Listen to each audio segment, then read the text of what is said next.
ஓ, நீங்க குலதெய்வ கோயிலுக்கு எப்ப போனாலுமே வீட்டிலேருந்து கிளம்பும் பொழுதே பச்சரிசியையும் அந்த வெல்லத்தையும் பொடி பண்ணி அப்படியே மிக்சியில போட்டு குருணை பதத்துக்கு அரைச்சி அதை தனியா எடுத்துட்டு போங்க. போய் சாமியெல்லாம் கும்பிட்ட பிறகு கோயிலுக்குன்னு ஒரு தலை விருட்சம் இருக்கும், ஒரு மரம் இருக்கும், அந்த மரத்தை சுத்தி அப்படியே தூவி விட்டுட்டு வந்துருங்க.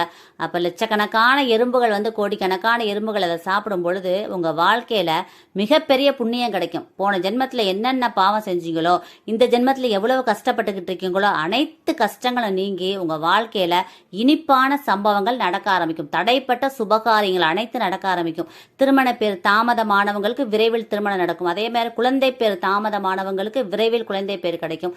வேலை வாய்ப்பு இல்லாம கஷ்டப்படுறவங்களுக்கு நல்ல இடத்துல வேலை வாய்ப்பு கிடைக்கும். வீடு கட்ட முடியாதவங்களுக்கு அந்த வீடு கட்டுற யோகம் உண்டாகும். அது மாதிரி நீங்க வந்து இந்த மாதிரி எறும்புகளுக்கு உணவு கொடுக்கும் பொழுது கோடிக்கணக்கான நபர்களுக்கு அன்னதானம் பண்ணிய புண்ணிய பலன் உங்களுக்கு கிடைக்கும்.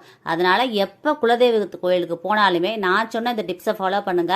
வாழ்க்கையில எல்லா விதமான சகல விதமான நன்மைகளும் ஐஸ்வர்யங்களும் உங்களுக்கு கிட்டும்.